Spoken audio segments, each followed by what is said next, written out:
Olá pessoal, boa noite, tudo bem?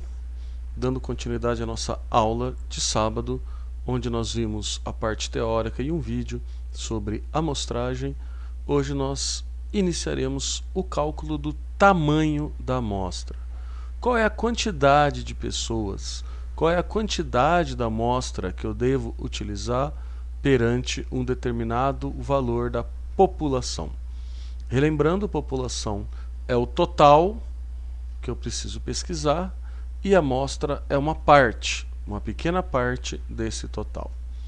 Então, com relação ao tamanho da amostra, vai depender do tamanho do universo e do nível de erro que a gente está disposto a aceitar. Como assim? O tamanho da amostra tem uma propriedade fundamental que explica o porquê a amostragem utiliza diversas áreas do conhecimento. Essa propriedade pode ser resumida da seguinte forma: à medida que estudamos universos maiores, o tamanho da amostra cada vez mais representa uma porcentagem menor desse universo. Portanto, à medida que o universo for maior, a amostragem deve crescer de forma desproporcional, com a tendência de estagnar, cada vez mais representando uma porcentagem menor do universo. Na verdade, a partir de um certo tamanho, nós vamos ver aqui a seguir, um certo tamanho do universo de 100 mil, o tamanho da amostra não cresce mais, né? Ela vai continuar estagnada, como nós vimos no parágrafo anterior. Olha que interessante. Aqui a gente está utilizando uma tabela onde eu considero uma margem de erro de 5% e um nível de confiança de 95%. Tá? Geralmente, a grande esmagadora maioria das pesquisas utilizam essa margem de erro de 5% e nível de confiança de 95%, para que a gente tenha uma facilidade maior no cálculo. Tá? E a gente já tem essa tabelinha aqui que nos auxilia. É claro, se você quer ter um nível de confiança de 100%, você vai ter que pesquisar provavelmente aí o universo todo, a população toda. Tá? Então, é interessante a gente utilizar margens de erro e níveis de confiança que nos proporcione uma facilidade no cálculo. Prosseguindo. Os dados ilustram que não importa quão grande é o tamanho do universo. Por exemplo, 385 pessoas é possível estudar todos os dados com o mesmo nível de erro, com uma margem de erro de 5% e 95% de nível de confiança. Por esta razão, a amostragem é tão poderosa. Podemos afirmar que dados altamente precisos de um grande número de indivíduos através de uma pequena parte do todo. Em contrapartida, a amostragem não funciona muito bem em pequenos universos. Se eu tiver uma classe de 10 alunos, a opinião de cada um é fundamental para compreender a opinião global. Não pode deixar de lado nenhum indivíduo, para não apresentar falhas neste processo. É preciso considerar o universo de 10 indivíduos e examinar todos. Essa tabelinha aqui ela é bem interessante. Ela mostra que se eu tiver um universo de pesquisa de 10 pessoas, acabamos de ver aqui, eu tenho que pesquisar todo mundo. Poxa vida, numa sala que eu tenho 10 pessoas, fica fácil eu utilizar a população, o universo todo. Então, eu vou utilizar aqui 100% do meu universo. Conforme vai subindo o universo de pesquisa, vou pesquisar uma população de 100 pessoas, um universo de 100 indivíduos. Então, a amostragem tem que ser no mínimo de 80%, ou seja, 80 indivíduos. E se for de 1000 indivíduos, é um percentual de 27,8%, ou seja, 278 indivíduos. E se for de 10 mil, 3,7%, 370 pessoas. Aqui já começa a estagnação. Se for de 100 mil pessoas ou mais, eu vou utilizar uma amostragem de 383, ou seja, 0,38%. 1 milhão, 384 pessoas.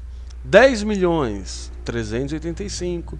100 milhões, 385. Então pode ver, aqui a amostragem ela está bem próxima do universo, 100%. Ela vem diminuindo conforme o universo vem aumentando, mas isso não é proporcional. Quando chega em 100 mil, ela dá uma estagnada. Olha que interessante. Como que a gente sabe se o cálculo daquela tabela está correto? Então nós temos uma fórmula Essa fórmula, ela significa o seguinte: n é igual a z ao quadrado vezes p vezes, abre parênteses, 1 menos p, fecha parênteses, que divide e elevado ao quadrado. E aqui a gente tem, né, o significado de cada uma das variáveis. N é o tamanho da amostra que queremos calcular, N maiúsculo é o tamanho do universo, Z é o desvio do valor médio que aceitamos para alcançar o nível de confiança. Aí nós temos aqui o nível de confiança de 90%, 95% e 99%. Como eu disse, geralmente usa-se 95%. Por quê? Para a gente poder utilizar aquela tabelinha e não precisa fazer cálculo. Então essa é a jogada.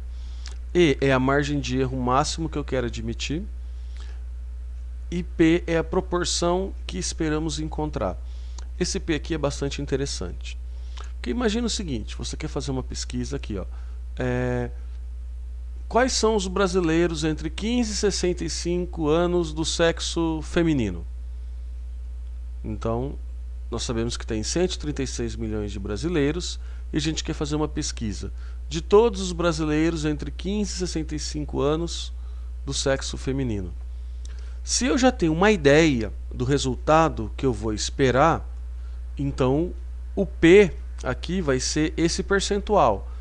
Eu acredito, eu já tenho uma ideia que é 70%, eu tenho uma ideia que é 40%. Então, se eu já tenho uma proporção que eu espero encontrar, eu tenho que utilizar essa proporção. Entretanto, se eu não sei qual é o valor dessa proporção, eu vou utilizar sempre 50%. E se eu utilizar sempre 50%, aquela tabelinha que nós vimos no slide anterior, ou seja, essa tabelinha, vai funcionar.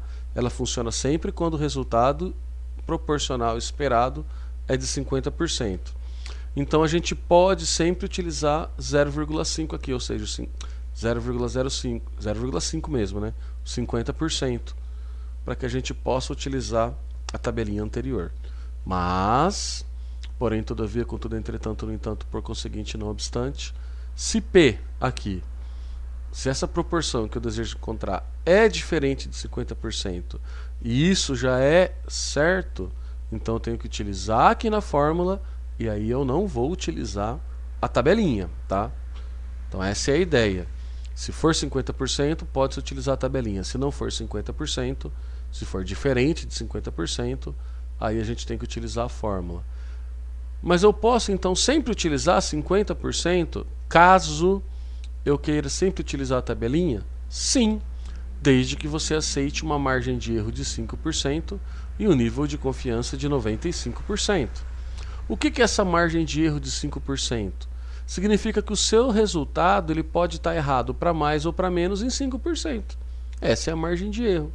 Então vamos supor, de X pessoas, você vai chegar no resultado de Y. Então esse Y pode ser para cima ou para baixo 5% do resultado ideal. Tá? Então vamos fazer uma continha aqui para a gente ver como é que funciona. Então vamos utilizar o exemplo que eu acabei de dar. O problema que queremos resolver é o seguinte: queremos estudar um universo de pessoas. Por exemplo, brasileiros entre 15 e 65 anos, ou seja, um total de 136 milhões de pessoas, através de uma pesquisa direcionada a uma amostra desse universo. Como a amostra tem um tamanho inferior ao universo, sim, vamos acabar auferindo certo nível de erro nos dados que observamos.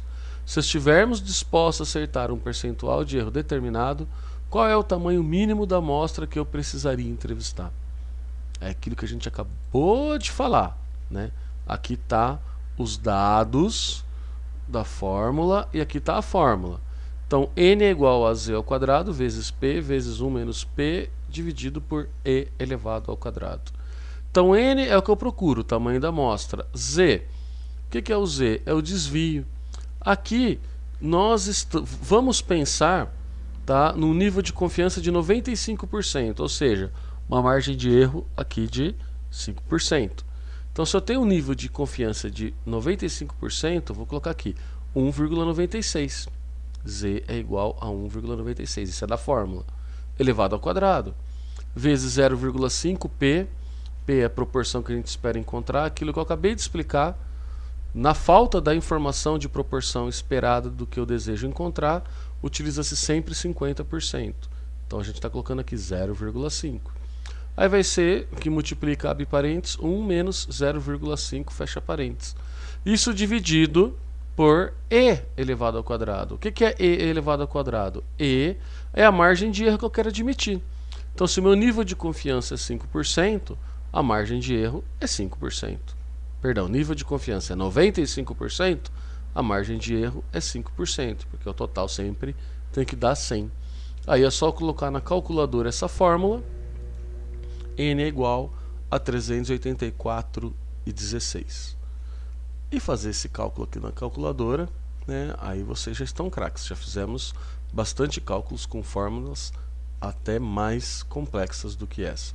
Então nesse caso aqui, ó, n chegou a 384,16. Olha que interessante. Lembra, na nossa tabela, lembra que eu falei, ó, acima de 100 mil dá uma estagnada? Aqui a gente está falando de mais de 100 milhões de pessoas, ou seja, mais de 100 milhões aqui. Então 385, ó, de 383 a 385. Olha o resultado que deu. 384, está na média. Ok?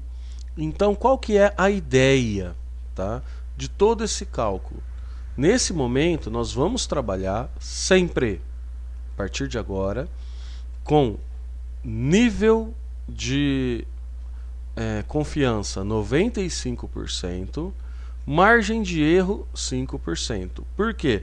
Se eu utilizar este nível de confiança de 95%, se eu utilizar a margem de erro de 5% e a proporção esperada de 50%, essas três condições, nível de confiança 95%, margem de erro 5%, e a proporção esperada 50%, se eu utilizar sempre essas três variáveis, eu não preciso fazer cálculo, é só utilizar essa tabela. Ah, professor, mas e se alguma dessas variáveis forem diferentes? Aí eu preciso da fórmula, tá? Mas neste primeiro momento, vamos pensar nessas três condicionantes. Nesse caso, olha que interessante, o município de Bauru possui atualmente 376.818 habitantes. Uma fonte aqui do IBGE de 2019. Qual o tamanho da amostragem a ser utilizada para uma possível pesquisa de opinião de voto para as eleições desse ano? Ou seja, para esta população, para este universo de 376.818, quantas pessoas eu teria que pesquisar? Ou seja, qual deveria ser o tamanho da minha amostragem para eu conseguir fazer uma pesquisa de opinião de voto? Lembrando, se essa pesquisa tiver um nível de confiança de 95%, uma margem de erro de 50%, eu consigo utilizar essa tabela. Ou seja, eu não preciso fazer a fórmula. Eu pego 376.818 e vejo aqui o tamanho do universo. 376 mil está acima de 100 mil, né, e menos de 1 milhão. Ou seja, eu vou precisar de uma amostragem de 383 pessoas. Simples assim. Eu vejo qual é o meu universo para conseguir definir qual vai ser a minha amostragem necessária. Para eu utilizar essa tabela, eu tenho que ter um nível de confiança de 95%, uma margem de erro de 5% e também a proporção esperada de 50%, conforme eu expliquei lá nos slides anteriores. Então agora nós vamos fazer alguns exercícios considerando essas três variáveis sem utilizar a fórmula. Ficou craque? Nós vamos para uma próxima etapa, que a gente vai ver na próxima aula, para utilizar a fórmula. Beleza? Essa é a nossa videoaula de hoje. Tá bom? Agora vamos lá para a tarefa e resolver os exercícios propostos para esta atividade. Um abração, galera. Tchau, tchau.